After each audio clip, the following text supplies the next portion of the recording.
Hello, everyone, and welcome to another episode of Get in the Garage. We're a music podcast. For music lovers. We have got a very special guest on the podcast today. He is the founding member and principal songwriter for the band Trance Macabre, as well as the bass player for the band Shirese. Please welcome Mr.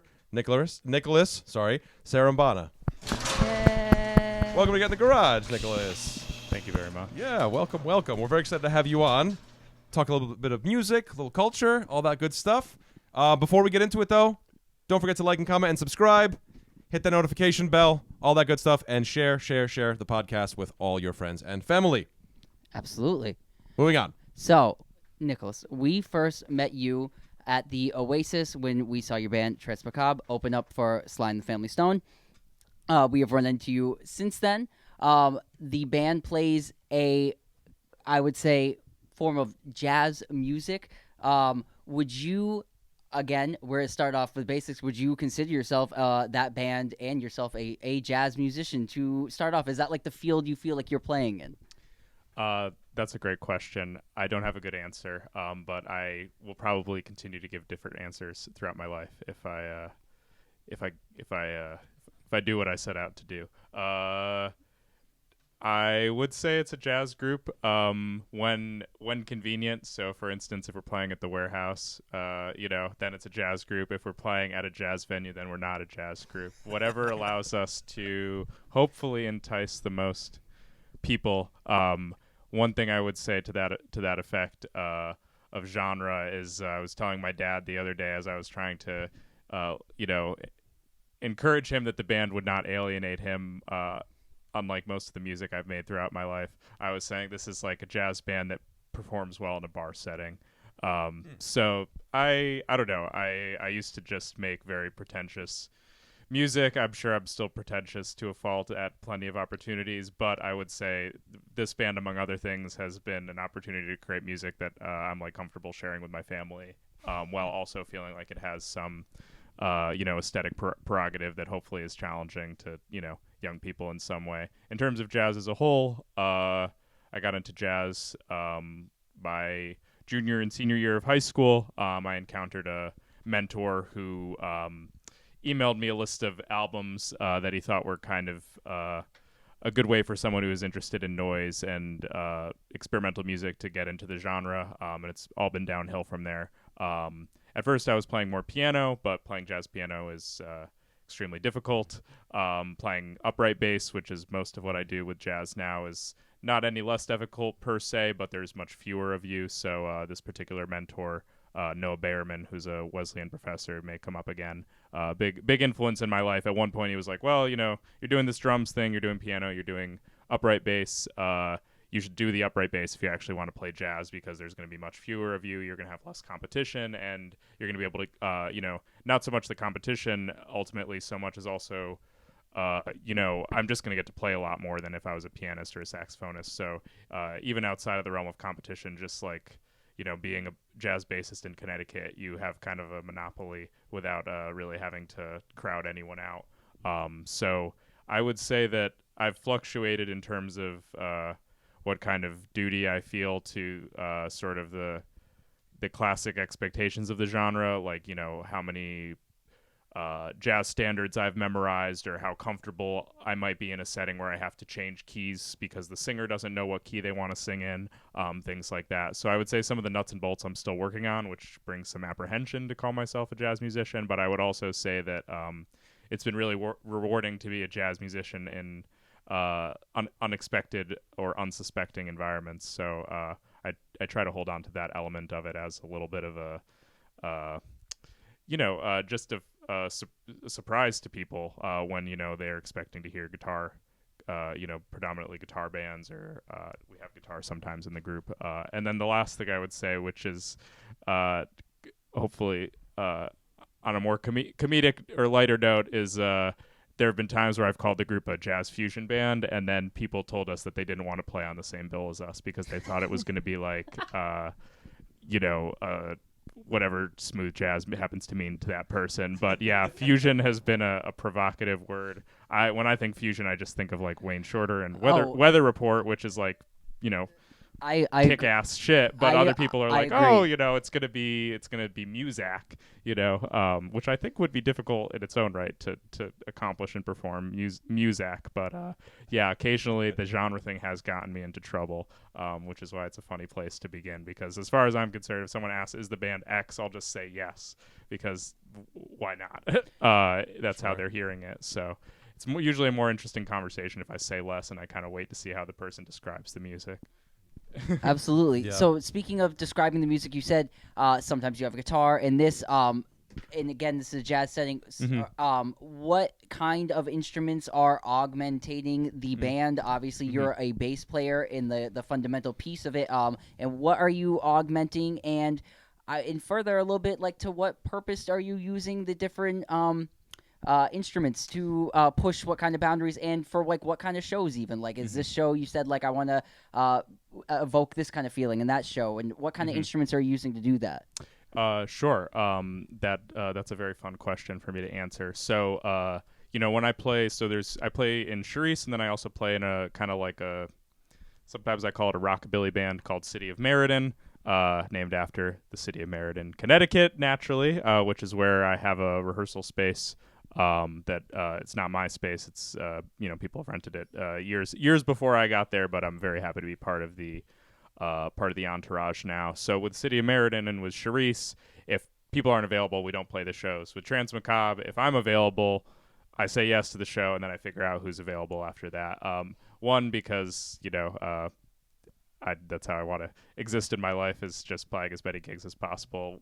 While my body and other circumstances can tolerate. I'm sure there's been times in the past where I've had more demanding construction jobs, for instance. I've had positive experiences working construction, but it's meant, like, I don't have as much autonomy with regard to my schedule. Now, I'm able to kind of say yes to gigs and structure my life around that. But what that's also meant is that the band has almost never had the same lineup on any performance. I would say that the band also kind of gets delineated based on people that I have to pay and people that I don't have to pay. So I have like my homies that are like integral to my mission, who I'm beyond grateful to beyond words, but then also like sometimes my drummer that I always ask is not available, and then I end up having to pay a drummer who I don't necessarily have that same interpersonal relationship with, where I'm comfortable asking them to play, and some people also just are not as versed in the DIY versus the jazz world, whereas in the jazz world, it might not be as much money as you want, but usually when people text you, they might say, okay, this gig's going to be $75 or it's going to be $300 or whatever it is, whereas in the DIY world, it's not like anybody's sending you a guarantee. So a little bit of it is based on how like literate people are with regard to that element of booking shows. The central band that like I don't have to worry about paying, which is a horrible way of saying it, but also, I mean, these are the people, another way to say it would be the people who I hope at least enjoy it enough that they get their own benefit out of it. And that would be myself playing electric bass, the drummer, whose name is Michael LaRocca, who studied with Andrew Surreal, who was the drummer for Cecil Taylor, which is how I became interested in I'd known Michael for a long time, but kind of clicked to recruit Michael to my cause because of this connection through Cecil Taylor, who's a major interest of mine. And then for the horns, we have my friend Wes Lewis on saxophone, and he's been working on incorporating some pedals into his setup, which is really nice when we don't have a guitarist or a pianist to be able to fill out some of that space. And then my friend Autumn plays saxophone and flute. So that would be like the four of us are the people that I, basically if there's any kind of gig, they're the first ones to find out about it, especially if it's a DIY show where there may not be much beyond the gas money. And then my friend Vigilance Brandon, now that he's graduated from college, he just graduated from Bard College, he'll probably enter the fold as like a default member. So hopefully moving here on out, like there'll be the five of us that I can trust, get some kind of enjoyment out of it in some form, that I don't have to worry that I'm exploiting anybody. And with Vigil, sometimes it's trumpet, sometimes it's flugelhorn, but when I can get the flugelhorn and the flute together and then some saxophone with like pedals and stuff, it ends up being it ends up taking up some of the space, like I alluded to before, that might be missing if I don't have a guitarist or a pianist. Guitar, sometimes we have Brian Suto on guitar, really agile and tasteful, while still being very ambitious player. I met him because he hosted a Thelonious Monk-themed jam session in Bridgeport, so that's how we connected. And then lastly, my friend Cameron Campbell plays synthesizer. He lives in Harlem, and he's actually been touring around with recent jazz vocal Grammy winner. So we have him when we can. I just got a text from him yesterday that he'll be joining us for something this summer. So his schedule, everybody in the band has their own work and professional obligations, but I'm excited that as my friends are getting busier, which is all that I hope for them, that they're still keeping me in mind as well. So and then the kind of final note on that would be this summer we're supposed to be recording an LP for Red Scroll Records, hopefully is the plan, and the lineup for that would be Wes on sax, Autumn on flute and sax, my friend Vigil on flugelhorn and trumpet, Cameron on synth, myself, and Michael LaRocca on drums. But there's still a lot of possibilities. There's plenty of notorious and influential jazz records like Coltrane's Ascension or Ornette Coleman's Free Jazz that have like a double rhythm section. So if the drummer who I work with when Michael LaRocca isn't available, his name is Ryan Sands. He's from Orange, Connecticut, Ryan Joseph Sands. And, provided that there's other people who are interested, I'm curious when we go to record the record if we can and we've had some other people who played with us, like once my friend Sarah Hanahan, who's an alto saxophonist in New York, played with us at Warehouse 3. That was last December, a couple weeks before the Oasis show. So the dream default band would be the sextet with a synthesizer and trumpet added. However, when we get into the studio, I'm probably going to be even more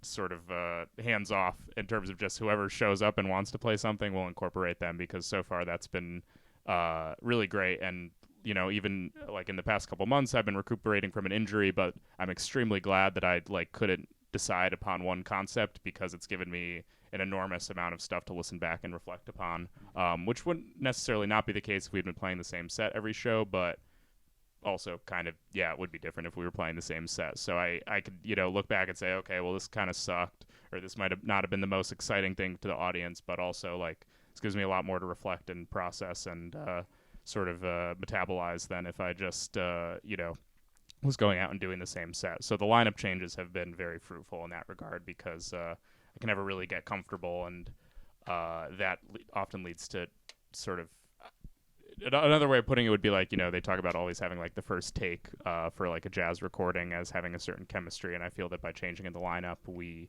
managed to achieve that kind of first take chemistry, because you can tell everybody's navigating the environment sometimes for the first time, and listening to people make those choices and adapt can be really rewarding, especially when it comes to free jazz, where sometimes even though you might enjoy a performance, during the performance it could be hard to know who to even look at, who to be kind of looking to for the cues, whether you should kind of just zoom out and take the whole thing in, whether you should be focused on, okay, well, the horns are probably cueing and things like that. So I think from both my perspective playing the music and also from an audience perspective, it can be pretty rewarding to keep providing people a new opportunity to adapt to the space, as opposed to me being oh, you messed up the entrance to the bridge on the third song, I'm not going to hire you again, or something like that.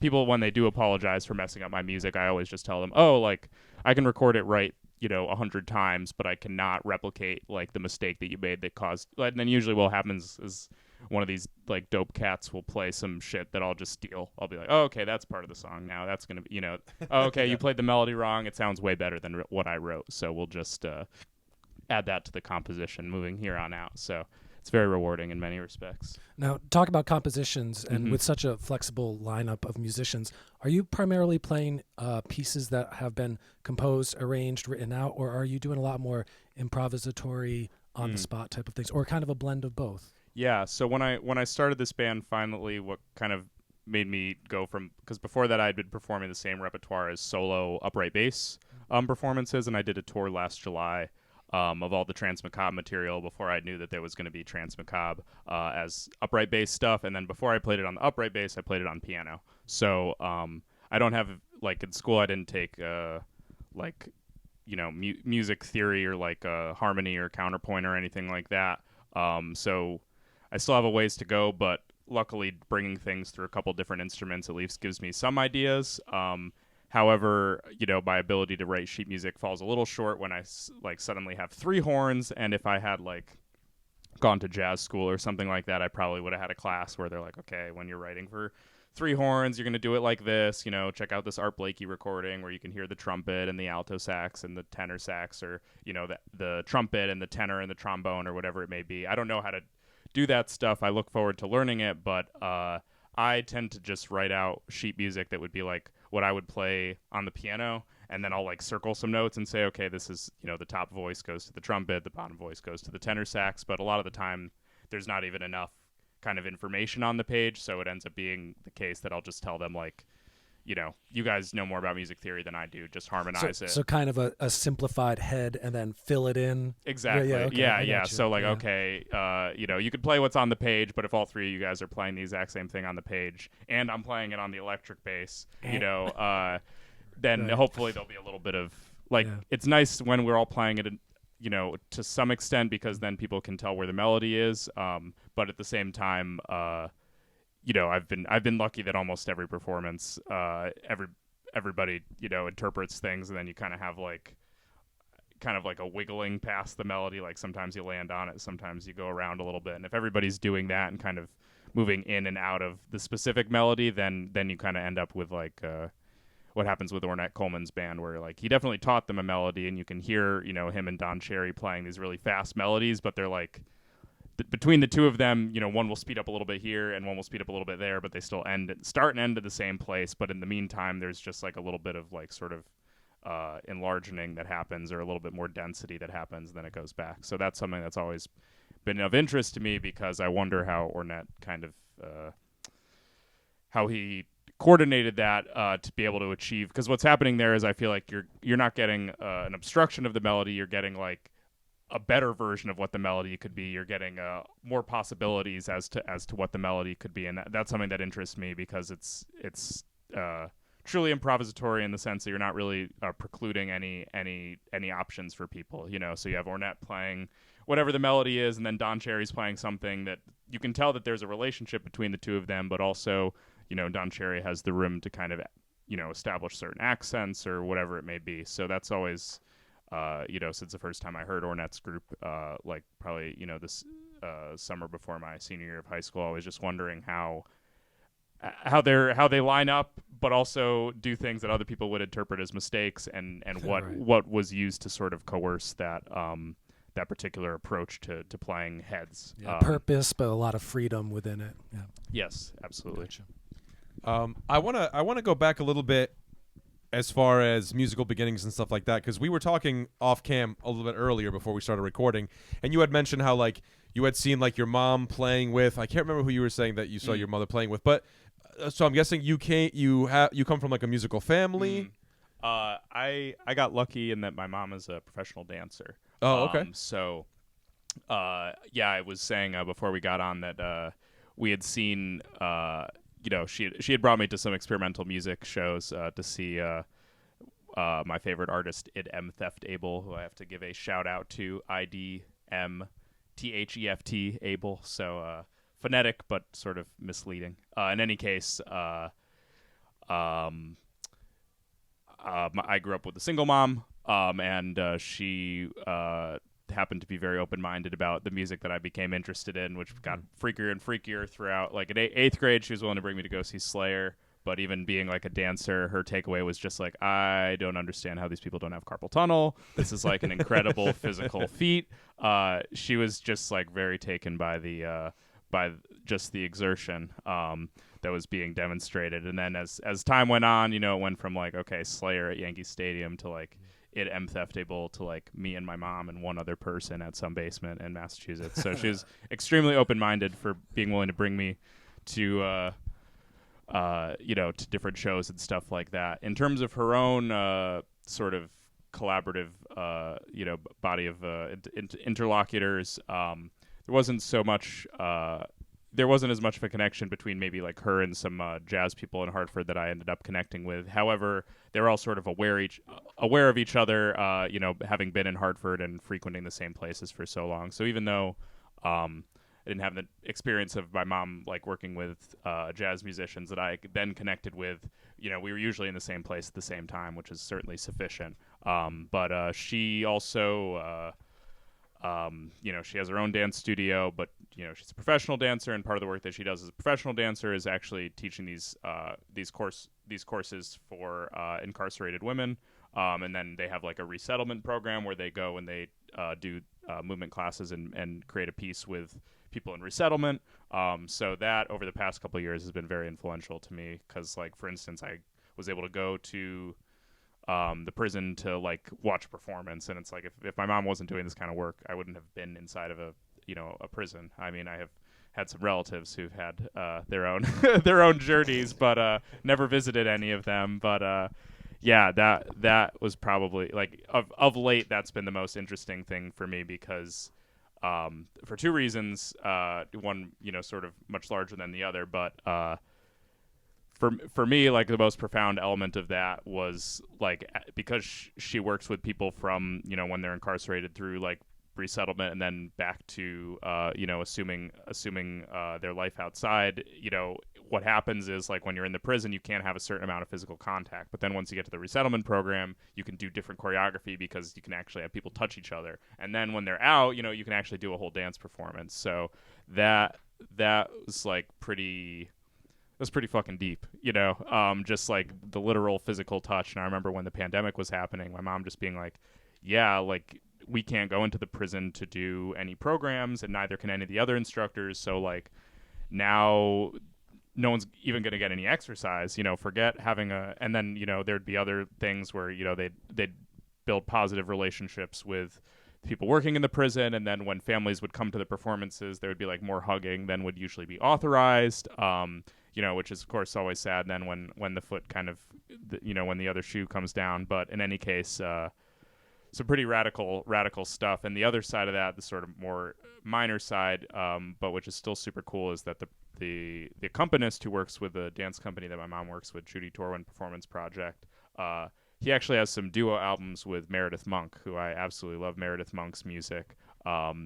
And I was doing some research on him because he's got kind of like an Arthur Russell thing going on. And then lo and behold, I'm at a record store in Chicago a couple of years ago, and like I pull out the CD and it's Meredith Monk and Robert Ian duo, and I'm like, oh, okay, I know who this guy is. And he always sort of carried himself in a very New York kind of way that I suspected he had like, downtown New York performance art experiences back in the day. But, with all those things in mind, it's no surprise that my mom was open-minded and willing to, bring me to a lot of these shows, but also just the amount of driving and all that stuff I certainly took for granted. Even just like while I was driving here, I was thinking about the drive from East Hartford, where I grew up, to like Mohegan Sun, because I was like, oh, okay, where the hell is this place? Oh, okay, there's Mohegan Sun. So yeah, I've been to New London, but I'd heard of Jewett City. I was like pretty disoriented still, but even just driving here, I was like, oh yeah, Mohegan Sun, like this. Again, very, very grateful that my mom was willing to bring me to all these musical events, and I certainly would be. I like doing construction. That's what my dad's background is, and we've connected through that later on. But if I didn't grow up in the house with like a single mom who was a dancer, I probably wouldn't be like sitting here with my like handmade CDRs of deranged jazz fusion. Probably my dad didn't really have much of a choice but to do construction starting when he was like 8 years old. So my life probably would have looked a little different and involved a lot more child labor if I had been raised in a two-parent household. So you have this sort of home life situation that you have going on with your mom. What was like when you were in school and all that? Like, did you start off as a pianist? Was that kind of like the beginning? Were you involved in like the school music program, and then you kind of everything moved on from there? Sure. So yeah, I was very lucky to have piano lessons as a kid. I did not I did not appreciate them whatsoever at the time. Same. I had drum it fills lessons, me with didn't do enormous anything. regret. Yep. And it's like, oh, like imagine if I could just like I'm still at kick the ass. 7th grade level I left at. Yeah, exactly. So I really kick myself for not taking advantage of the piano lessons when now, like, you know, all I want to do is like I often say, like, if I won the lottery or something like that, I think I would just play piano. I don't know. I mean, I'd probably keep playing the bass, but I really feel like I have this debt to the piano that needs to be encompassed at some point in time. But yeah, I had piano lessons as a kid, which was a great privilege. My older sibling, who's actually a really talented drag artist now, total triple threat. You know, always was like intimidatingly good at musical things. So that's like also part of why I didn't really practice piano. I was just like, oh, okay, well, I don't, you know, they don't have perfect pitch, but they have relative pitch. And you know, I enjoyed playing piano, but then also like after I would be practicing or whatever, they would go and sit down and like play a Fiona Apple song perfectly with like even more emotion than the original recording, if possible. I mean, I'm a big Fiona Apple fan, so I don't want to be blasphemous, but you know, that was like at the time I was like, oh man, like I suck. This is like I don't have anything to contribute. You know, I have like tone deaf. You know, I can't even do all this stuff. So I had some resentment about that. Now it's kind of interesting because as a drag performer, you know, a lot of the time you're lip syncing. So it's funny because like, you know, Avery is my older sibling's name, could like sing really, really, really, really fucking well. Like could sing opera, can belt musical theater, can sing some Bjork shit. No problem. But now like most of the time is lip syncing, which is like really funny. But I was so in school at a certain point I got fed up with like sucking at the piano. I'm like, all right, I'm gonna start with the drums from scratch. That was like in around 10th grade. And that lasted for a little while. Drums is like easy to teach yourself to some extent because you can, you know, you just put the metronome on something and start playing along. Whereas, you know, on piano you have to have kind of some rhyme or reason to deducing the scales. Whereas with drums you can just say, okay, well I have a metronome. You know, I'll just try doing the kick drum at 140 today, and tomorrow I'll try it at 145. Or oh, okay, I learned paradiddles. Now I can put this through every single possible permutation of hand, foot, left, right, things like that. So it was easy as like a musician with regrets to like approach drums in this like clinical fashion, but that didn't last too long. And then I was like junior, senior year of high school, I was playing piano in the school orchestra, but I was like not capable of playing the pieces. I was not practicing them at all. It was just kind of pathetic. So my teacher was like, well, our upright bass player doesn't show up to rehearsal, and you've played a little bit of electric bass. I had just played like, you know, like Whole Lot of Love in my friend's basement in middle school, and like,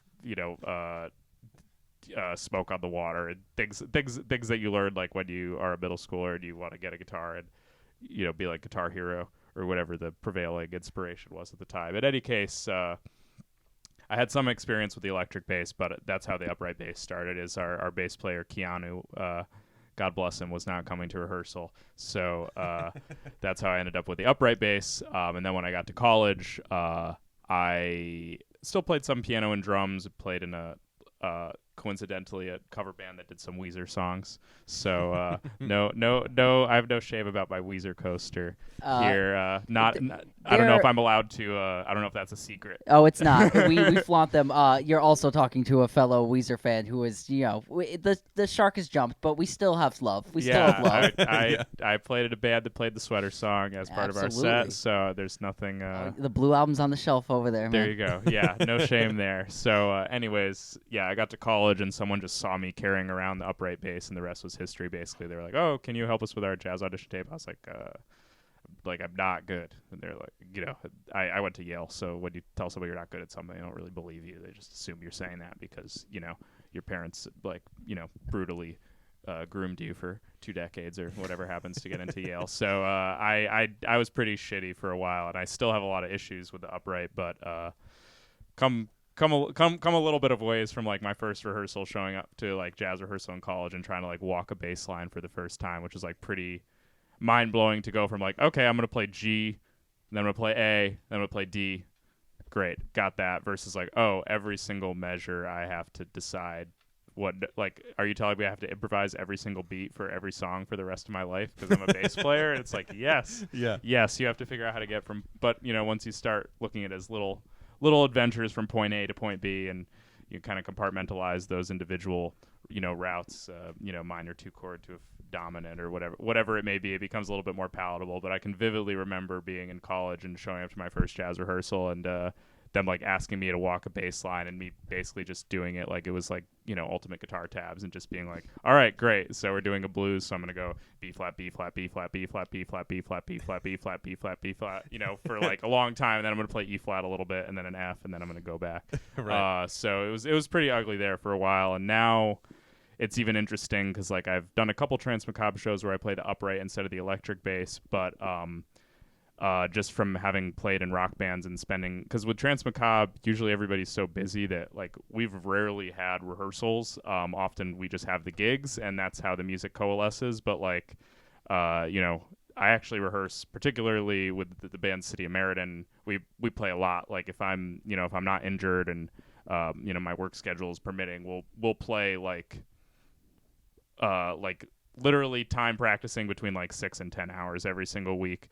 Just everybody is pretty obsessive and has got like a pretty good like work situation that allows them to play music in that band. So it was interesting because like even though from like a jazz perspective it would be nice to sort of bring the upright into some of these settings, I'm often a lot more comfortable just playing the electric bass because that's what I spend most of my time doing. So I think that shows in some ways as well because like when I go to write Trance Macabre songs, I don't end up playing walking bass lines. I play like punk bass lines, or I'm just playing riffs or something like that. So I think that me playing like kind of stupid stuff that like indicates the song structure, and then trusting all the horns to do all of like the very fancy cerebral work has worked out pretty well so far, and also like hopefully gives the music like a little bit of a dance inflection. Like if I like the electric bass because I can get into times where I'm literally just doing something that's sort of R&B oriented with the drummer. And, if I'm inviting a family member to the set, I can say, okay, well, even if we do like some Pharoah Sanders shit for the first half an hour, there's going to be like,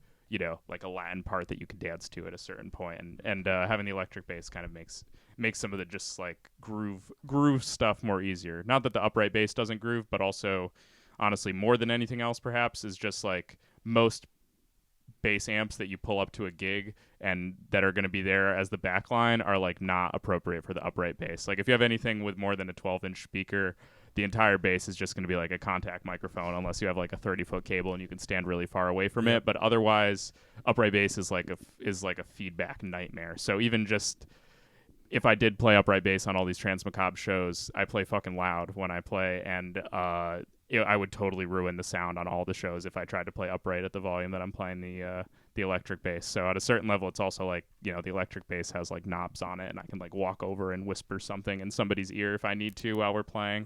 Try not to do that, but from a band leader perspective, I can control the electric bass and have it be loud enough without hopefully being shrill in a way that if I play the upright, like if the gain goes above a 3 on any amplifier, you're just going to get like everyone's going to be looking over at you in 5 seconds and you're going to be embarrassed, and that's how your sound check's going to go. So. Yeah. well, speaking about amps and basses, what is your current gear setup? Like what bass do you prefer? Do you run any pedals? Do you have a preferable amp that you use? Sure. That's an easy one. I had a Roland keyboard amp that I was using for a while. That was what I found to be the best for the upright bass because it had a lot of power while still having just like a smaller speaker and a good tweeter. So for the upright bass, I had I think it's like a Roland KC300 that my mentor Noah Bayerman, who I mentioned earlier, was kind enough to loan me. That amp shat the bed, so I don't have an amp right now. I do teach lessons at Guitar Center, so for a while I was just like getting gear from them. Like I had this fucking sick $1,200 Mark bass amp for a couple months, but then I was like, I want to take this off my credit card before I get charged interest on it, so I'll just use it for a couple gigs. And they've been pretty good to me over there. Like sometimes I was able to get gigs or not gigs. That would be that's not gonna happen with Guitar Center. Amps. I was able to get amps from over at Guitar Center where they just be like, oh, put $60 on your credit card and we'll refund it at the end of the week. So that and being in a bunch of bands has enabled me to not have any of my own shit. Yeah, I have an electric bass that was given to me by Matt, the singer from Shirese, and I think at this point he would say it's my bass. I've had it for a couple years, but like I don't own it. Most of my gear I've just like sold over time with poor financial decisions. So I have this electric bass that began as a loaner. It's like a $99 bass. It's a Yamaha RBX 170. I've had no problems with it whatsoever. I when I'm at Guitar Center, I like to play the fancier basses sometimes, but got a super cheap setup. So I just have that Yamaha RBX 170 bass. I'll use whatever amp I can get for the gig. I've had some luck with Sline's sick Ampeg amp at various times. But usually I'm borrowing or renting some kind of Roland. For the upright, I prefer a keyboard amplifier because of the feedback issues. For the electric, if I am using a pedal, the only pedal that I have is a Big Muff pedal.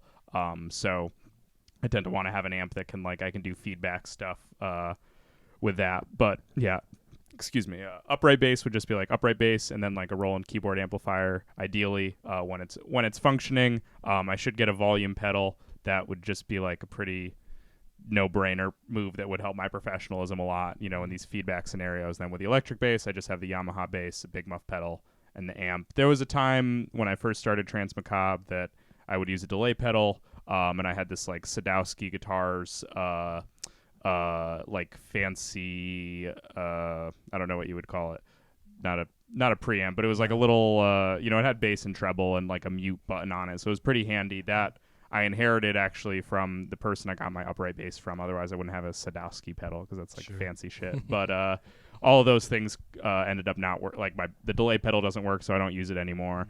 The Sadowski thing makes a really Sadowski or whatever makes a really horrible like ground hum, which is pretty counterintuitive for like such a like bougie piece of equipment. And then for a while, I had one of those like Zoom multi-effects pedals that I use because I had a fretless bass that was on loan from Guitar Center, and like the multi-effects Zoom thing with the fretless bass gave me like a very sought after kind of like Eberhard Weber. I don't want to say Jaco, but there's like a sound with the fretless and with this like little bit of like chorus coming through the Zoom effects pedal that was giving me like Eberhard Weber ECM records kind of vibe for a little while. So as you can see, everything is just like the lifespan of whatever gear has been on loan to me.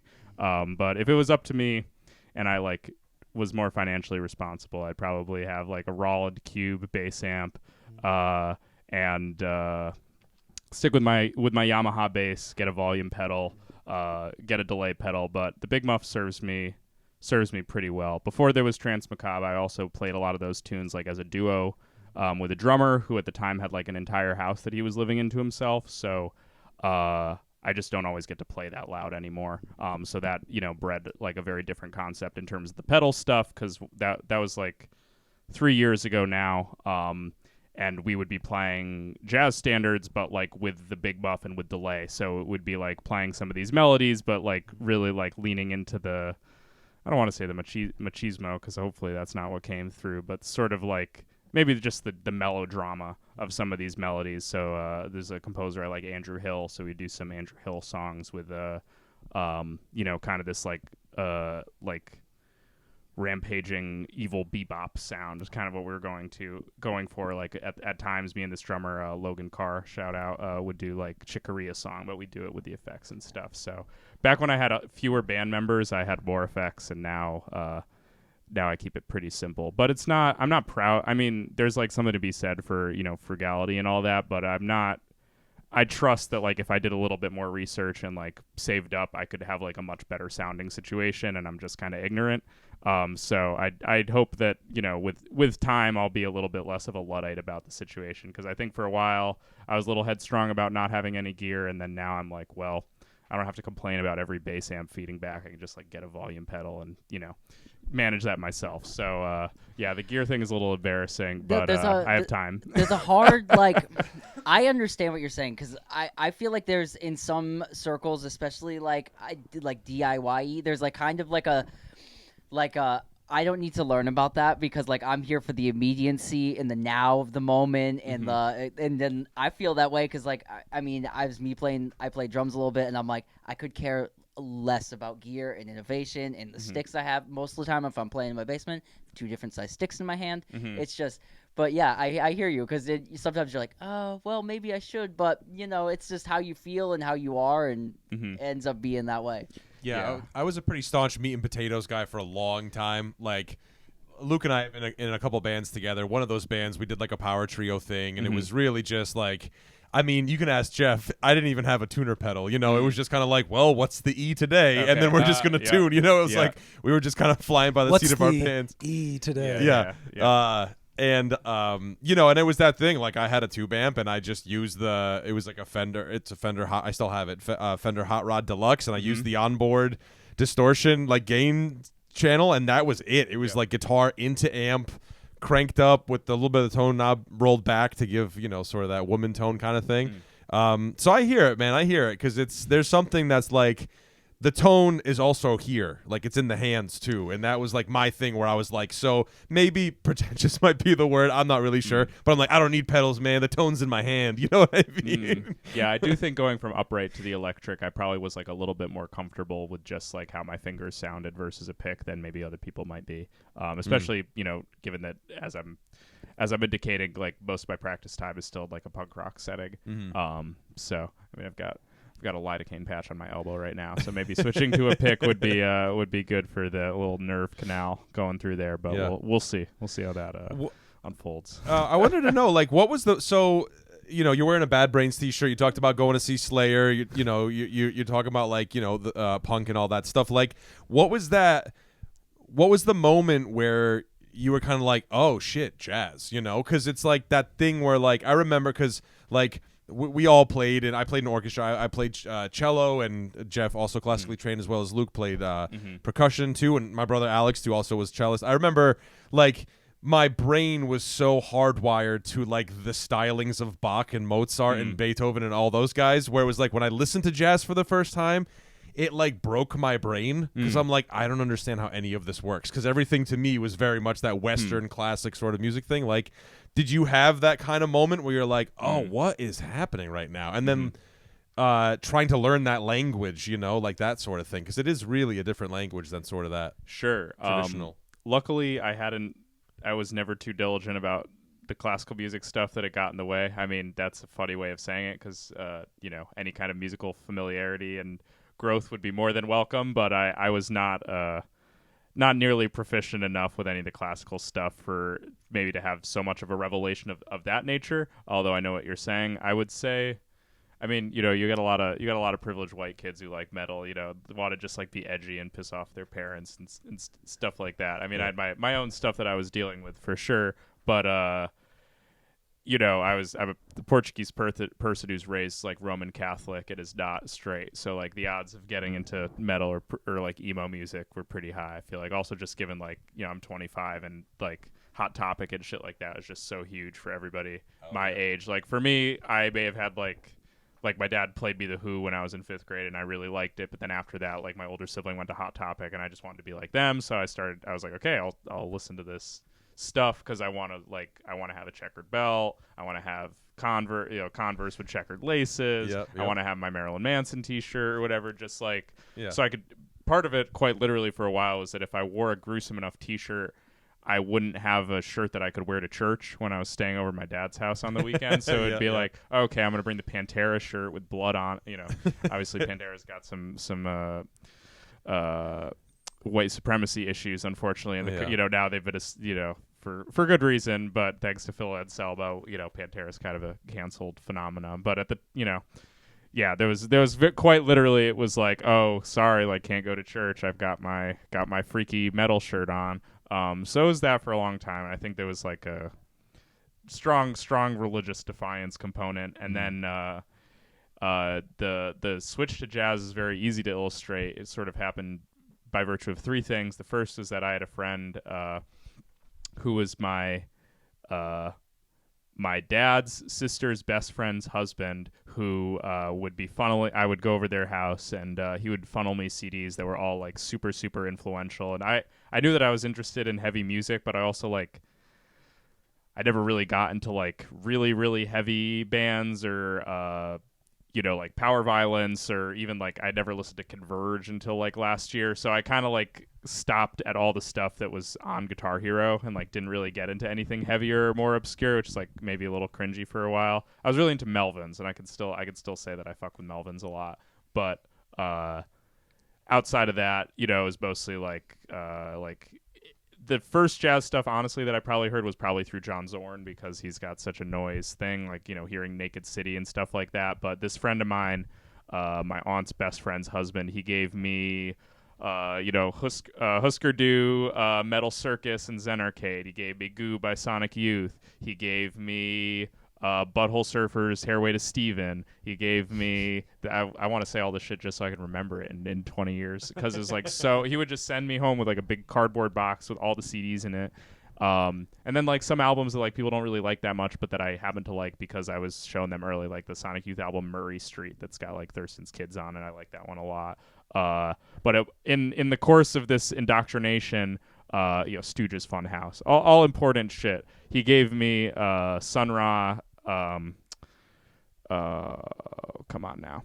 I think it's Sun Ra Visits Planet Earth. If that's wrong afterwards, someone's just gonna have to shoot me out back before I drive home, because I really should know that. But yeah, there's I think it was Sun Ra Visits Planet Earth. It's got songs on there like El Victor, Two Tones, Saturn is on there, which is like a relic from Sun Ra's big band. Obviously Saturn is a big recurring image in Sun Ra's catalog, but the tune Saturn, with that kind of like 12-tone horn intro out front, with the sort of like shout chorus out front. Anyways, I'm nerding out, but that was the first jazz album that I really heard. My mom would play jazz in the house, and in Hartford there's a Monday night free performance series where they would have like really serious jazz artists come. Like they had like Lonnie Smith play, and they're all free concerts. So I heard jazz through that, but the first album that I heard that I latched onto was this Sun Ra Visits Planet Earth, and that was just because someone had loaned me the CD. I wasn't really listening to any other jazz. And then the summer before my senior year of high school, I got lucky that I got accepted to this summer program at Wesleyan, which is where I connected with my mentor, Noah Behrman. And being like a little noise kid, I sent him an email, which I alluded to earlier, where I was like, could you send me experimental jazz? And then he, being the great teacher that he is, like, of course, sent me Sun Ra and Ornette Coleman, but also put like Charlie Parker on there and John Coltrane and things that at the time I was like, oh, this shit is lame. Whatever. Everybody has their journey. But I was like, why are you sending me this like normal shit from the 1940s? And then now I could be like, oh yeah, this was experimental for the time. So that list also, I went back, like, I'll go back sometimes and just find that email and look at it and be like, oh, this is so cute that now this is like all the shit that is like completely written into my DNA. So before I went to that summer program, he sent me that list of albums, this pianist Noah Behrman, and checked that stuff out. So I kind of went into senior year being like, okay, now I'm a jazz fan. And then the other thing that happened in that program, which was super influential, also not just to performing music, but to like how I sort of culturally contextualize the music, was that the drummer Tyshawn Sorey, MacArthur genius Tyshawn Sorey, he was a Wesleyan faculty for a little while. Now he's at Penn. He did a workshop at this summer program where I had met my mentor, Noah Behrman, and I went up to talk to him after the workshop because it was like a workshop about free improvisation, because that was like very new to me, but I could tell that there was this sort of ethos of experimentalism, and he recommended that I read the book by trombonist and programmer extraordinaire George Lewis, entitled A Power Stronger Than Itself, which is this like 600-page history of the Association for the Advancement of Creative Musicians in Chicago, the Art Ensemble of Chicago, Sun Ra, people like Anthony Braxton. So I went up to Tyshawn Sorey after the workshop, being like, hey, I'm interested in this stuff. Can you point me to read a book?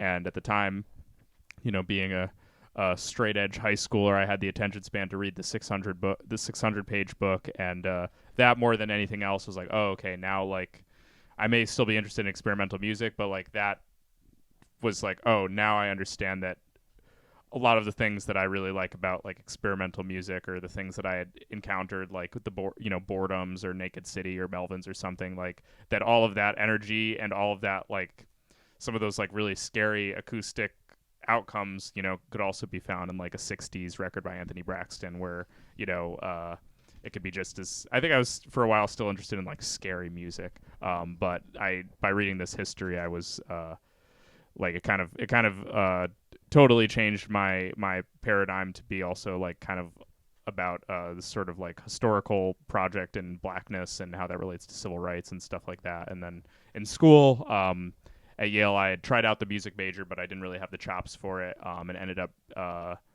doing more of a cultural studies, kind of a jazz history thing. I checked out the American Studies department, and I checked out the African American Studies department, assuming that it would be inappropriate for me for me to be in the African American Studies department. But what ended up happening is I went to go talk to the head of the department, and we ended up talking, like having an adorably nerdy conversation for like almost 2 hours about Andrew Hill, one of my favorite composers. And then he was like, all right, you should be in this department because you're interested in jazz history.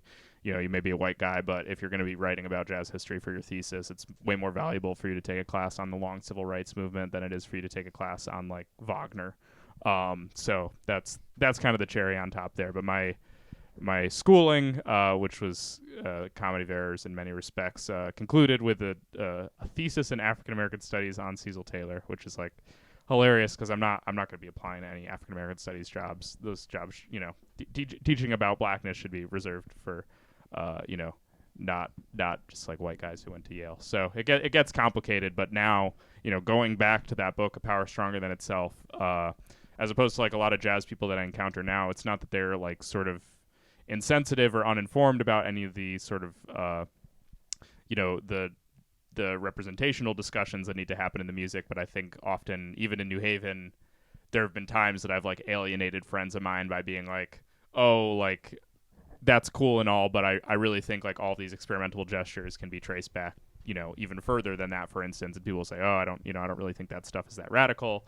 And then I'll say like, yeah, I actually think it is. And that kind of all goes back to, yeah, this book, A Power Stronger Than Itself. And also like my teacher being like, yes, Charlie Parker is where you need to start for the, the history of radical music, because now, in this like record saturated, like Thurston Moore world that we live in, is like, it was very common for people to make free jazz, like not knowing any jazz standards. And I'm not going to police that phenomenon, or, nobody should be policing that phenomenon, or nobody should be policing in general. But it's also interesting because at times I'd feel like a conservative, just in the sense that I'm surprised.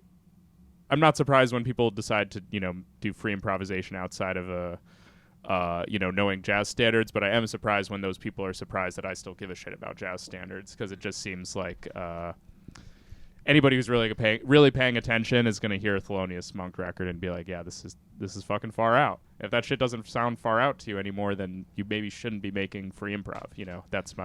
That's my hot take. But Ooh, for all my haters listening, that's what I have to say. I like that because I've been, we coming to interview. The thing I'm most curious about is the adjacentness to music that is, has a structure and is that you're playing. Because like when we saw you, the first gig we saw you, you played a pretty wild opening, and then kind of played like a 12 bar out. You guys. That's right. I forgot about that. Yeah, we played Wayne Shorter's Footprints at the end of the set. I thought it would be an interesting way to recontextualize. And as just someone that experienced the music, experienced the band, like to tell you a bit about it. It was in that moment where I went, okay, this is like free jazzy, and I'm here for it. Let's get in, man. Let's dive in. And then when you busted out the 12 bar at the end, my brain was completely blown open, because I went, oh, you can do both. And I was like, and in that moment, I was like, the band became such a more interesting thing. I was like, what's happening here? And then you're like, peace, guys, I'm out. And I'm like, I want to hear more of this, because right when that happened, I was like, oh, this is even more interesting than I ever thought, because that phenomenon that you're saying, there are a lot of people that in the post-Sonic Youthy kind of thing where that is happening. And I think this is so interesting that you mentioned all those touch points in there, because you were like even alluding a little bit to the fact that the free jazzness wasn't that far out, because you're like, I heard that on the Sonic Youth record, which is interesting. I loved all those touch points, and that's what I think makes Trance Macabre such an interesting band in the modern avant-garde jazz rock and roll DIY kind of community that we're finding ourselves in. I think it's really interesting that you're like towing those both lines of the old school, and you could tell it's very much like you could tell. And I'm just a casual jazz listener, but I'm like, oh, I'm like, listen, you guys are even in, you guys are making changes in the more avant-garde part of the set, but I'm like, oh yeah, there it is. I'm like, oh, you guys firing, and it's very exciting. That's extremely validating.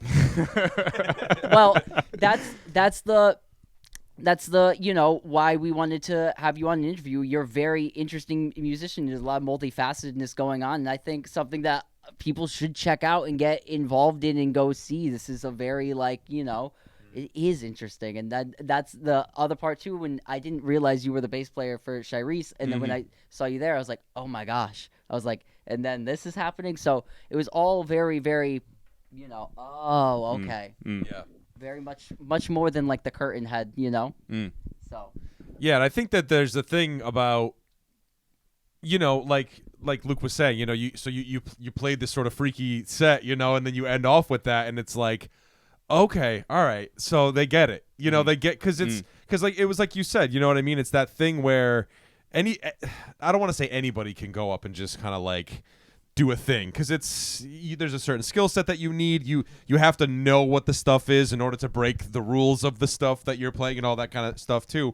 But I always appreciate when I see a musician or a performer give a tip of the hat to the roots of it and because then it kind of backs it up with it's like, oh, they know. Oh no, they know. Let me they show. know. It kind of shows you where you're coming from a little bit. And good contrast too. Just having Absolutely. both. Yeah, I my goal is what you described. So it's really nice to hear that. And if we can play a standard like at the end of the set, and then people are hearing that, having had their ears their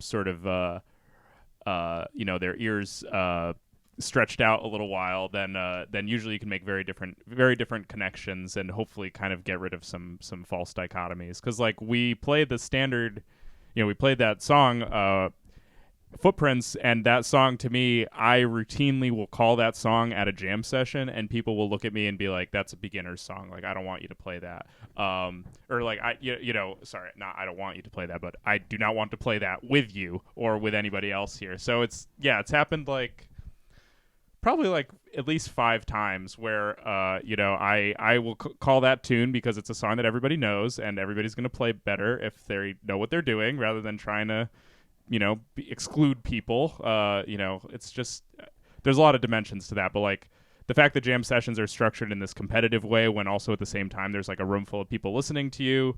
It's like one thing if you're like, okay, this motherfucker needs someone to demonstrate to him that he needs to care a little bit more and needs to go home and practice. Like it's good if you can be inspired and you can have someone who kind of motivates you to practice through inspiration, but most of the time it's like by excluding people. And like the idea of being on stage and then trying to make someone else sound bad while there's an audience is like so backwards. And also just like, there's always been a horrible competitive element in the music that's very masculinist. And, I could quote some horribly misogynistic and violent, things that have been said and things that have occurred. But at the end of the day, like also, I don't think a lot of these bebop cats were like thinking that much or excluding other people that much because they're already doing this like sort of subliminal activity, and they might get kicked out by the mob, or they might get police enforcement because they don't have their club card or something like that at any time. So it's like even just this very basic phenomena of having a jam session is like riddled with privilege, that we get to do this and sort of have control over it, or even make, like the fact that I get to make the choice to do something experimental instead of an audience, instead of just like making music that makes people want to purchase alcoholic beverages, which is obviously the function of the music for, decades on decades. And then, the other, going on and on here, but to wrap it up briefly, the other kind of part of that is like, what happens when I ask people to play that song and then they like make fun of me for it is I proceed to play it like very fast. Like it starts with a bass ostinato and the bass player chooses how the song goes. So people are expecting to hear ba-doo-doo-doo-doo, and it's like, okay, this is an easy waltz for beginners, but when you bring it as then okay, well the drummer can play in 3, or the drummer can take it as a 6/8 thing, or the drummer can do an Afro-Cuban thing, or the drummer can do a double time thing. It's even when you bring up a certain song, people aren't thinking, oh, well, we could do this with a fucked up tempo, or I'm going to play this Charlie Parker melody, but I'm going to do it with a Big Muff pedal. So I think that it's really funny because people will like discriminate against the choice to introduce some of these tunes of the music, but then also at the end of the day, like you have all these people who maybe got into music, free jazz by listening to Wayne Shorter or John Coltrane or something like that, but they never play any of this music. And then Wayne Shorter dies, and you're like, how do you sound when you guys haven't played any of this stuff? Everybody's like very happy to like post pictures of black people on Instagram and like their friends post and be like, oh, this is a dope photo, and everybody's smoking and everybody looks cool and shit like that. But at the end of the day, like I can't imagine being in a position where I'm playing this music and I like haven't just called a normal Wayne Shorter tune to play with other people, because also actually, yeah, I know I got to wrap it up, but the first drummer that I had play with Trance Macabre, I started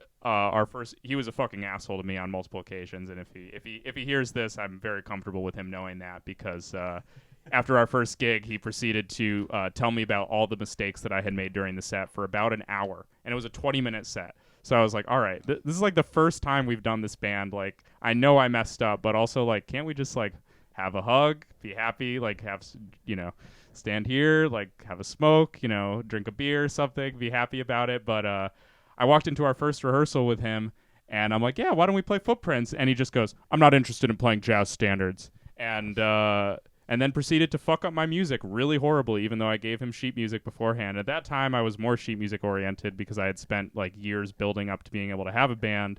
And what ended up happening is we had a rehearsal where we didn't play any music because I was being interrupted every 5 minutes because he was like, oh, you're counting this wrong, or you wrote this the wrong way. And I was like, you know what?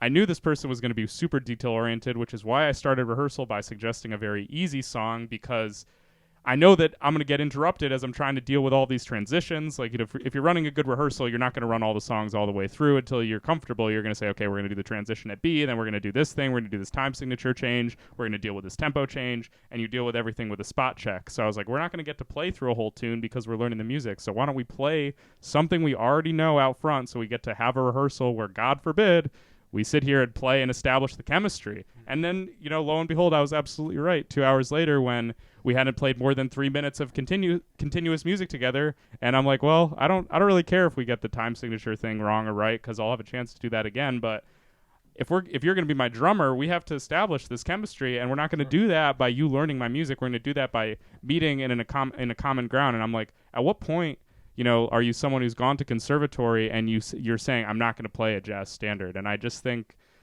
Miles Davis, over here would be laughing his ass off at you. I'm sure he'd be laughing at me too. But yeah, I think that shit is corny, and it happens to me all the time in New Haven. People look at me some type of way because I still have this relationship to jazz, but I can't not be that way. And also, like, nobody's getting paid at DIY gigs. You bet your ass I'm going to play straight ahead jazz, because like you're not going to get paid $200 an hour. $17 4 ways. Yeah, exactly. It's like, no, I'm gonna show up to the steakhouse and stand in the corner and be subjugated for a little while, but I'm gonna get my $200. Yeah, it's your art, man. Before we go, Nicholas, just please tell everybody where they can find your music, all the bands you are currently involved in, and where they could possibly see you in person as well.